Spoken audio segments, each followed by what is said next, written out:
Where is it? I don't see it. It's on cat right there. Yeah, that was just questionable plays by ESC right there. They really need to get off that catwalk. I mean, they killed Crystal rotating. They must have figured that the site should have been clear. And even if it wasn't, they only had like 25 seconds.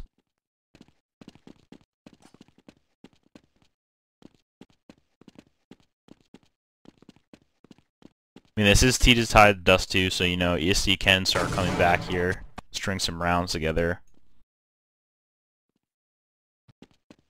I do feel like Lions have got a little bit luckier than ESC this game though.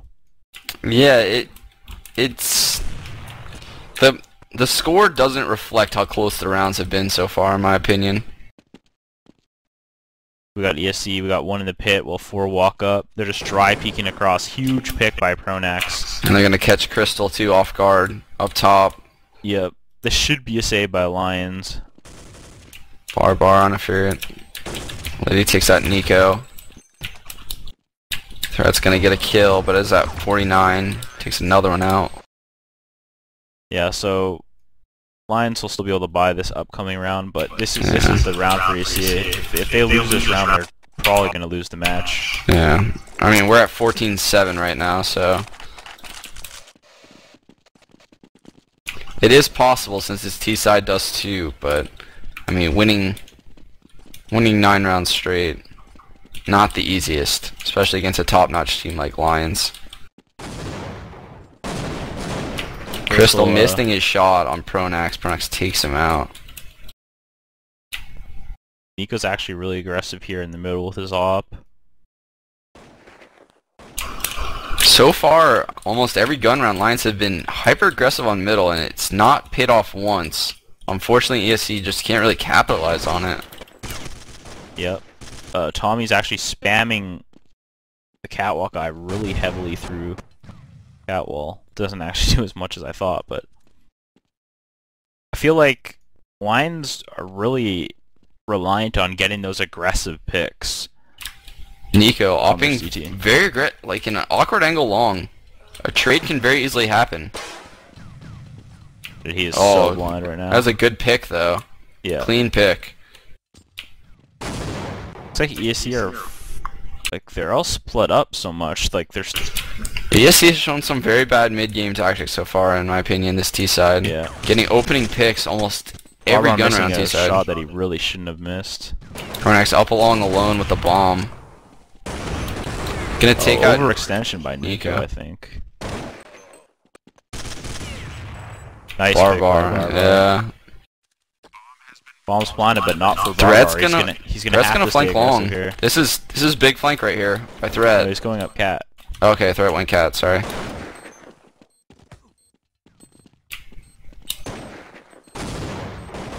Oh, big nade by Threat. Pronax Nice takes out. Pronax. Oh, what? Wow. Should be around for ESC, right? Yeah, I think so. I think ESC barely had. Oh wow. Man, like that's a round that Pronax he didn't have to peek. The bomb hadn't been tapped yet, right? He didn't need to peek. I think he was very nervous that Threat may have been lurking above him. But it's weird because Threat was moving, I believe. Pronax should have been able to hear him. But maybe that kind of goes back to what that previous match was saying, where the sound was bad on the computers. Oh yeah. I don't know. That was a very weird play right there, though, by Pronax. He should, in my opinion, he should have hugged the close wall to make Threat overcommit. You know? Yeah. I mean, that was definitely like one of those rounds where you feel like Pronax really didn't ever have to peek. He could have just kept hiding and looking directly up. Like all Threat could have done is peeked him from above, and I don't know. It's pretty easy to just kill that guy when he jumps up on that ledge, in my opinion.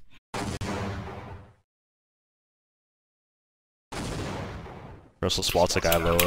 Looks like they're heading towards the B area.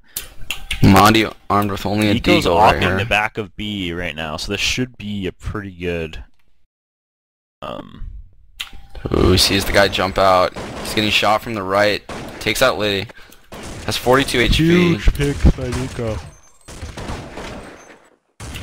Oh, Mahdi nice with two shots by nice Mahdi. shots. I don't think... Bar on 1v2. Oh, man. Wow, gets taken out by Neil. That's going to end it, guys. 16-7. 16-7, but honestly that match is probably the closest one we've watched today, even though the score doesn't show it. A lot of those rounds could have gone ESC's way. And that's going to go ahead and advance Lions, too, which is huge. Their match against, again, doesn't mean anything, which is exactly what they could have hoped for going into that match. I mean, they couldn't ask for anything better than to play again and have it not really matter other than seeding.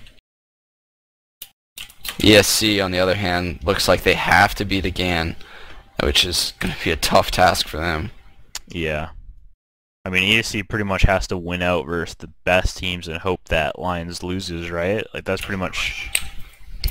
I mean, what's going to happen is either again or Lions is going to end up with a loss from one another, and then ESC will have one loss also. But they'll have but that'll mean that ESC will have to beat again to... Yeah, ESC has to beat again, and I think they would need help from Lions. They would need Lions to beat again also, so that way again would have two losses. Yeah, and then they could both just have one and go through. But yeah, they can't. They'll have a head-for-head. Lions has a head-to-head over them, even if they do like go down to like equal losses. I think, even if another like lower team somehow upsets them. I don't know if they actually even play any other lowers. This bracket is really weird looking. It's like got all the matches blended into it, you know? Yeah, and it looks like Moscow 5 actually took out DTS. Wow, that's huge. Alright, well, we're gonna wrap this one up. We're gonna take a little bit of a break here. We'll be back in 30 minutes for the next matches, which is gonna be again versus ESC, sorry. Or we can do SK versus DTS. But if DTS lost to Moscow 5, then I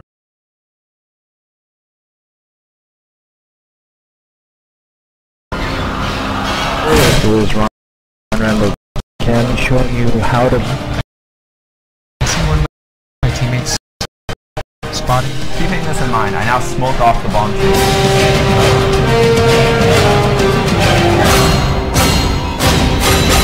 Alex Van Silly win from Winout.net with another playbook.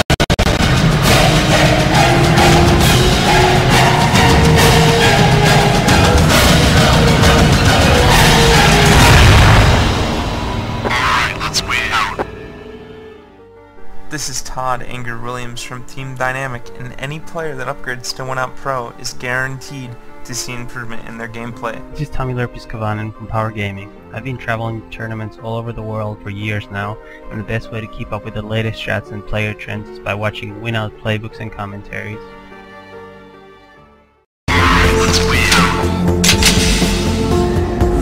Hey guys, and welcome back. This is Jimmy Wisenhunt from Winout.net with another Pro Strat video featuring MTW's aggressive CT push into alternate at the IM5 World Championships.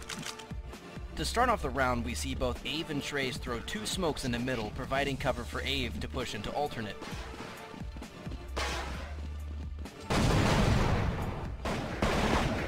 Zonic and Manette then push into window room and set up for the push. Meanwhile, Arcadian throws all of his grenades towards Banana and spams the wall defensively.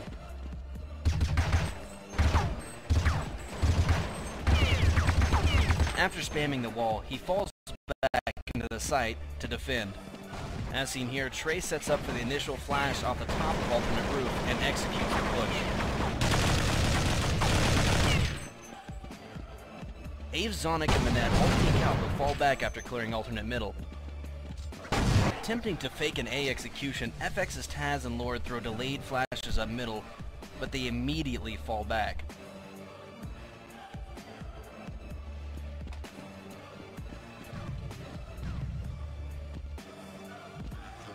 As seen here, MTW does not fall for the fake, and Arcadian picks up this first frag onto Neo.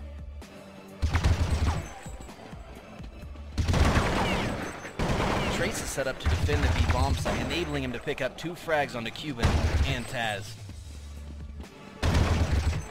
Meanwhile, Minette and Zonic rotate quickly from A and throw flashes and grenades into B as soon as they arrive.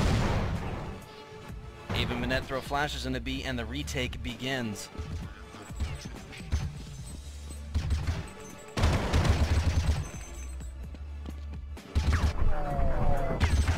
This is Jimmy Wizenhunt once again. Stay tuned for more free Pro Strat videos at winout.net.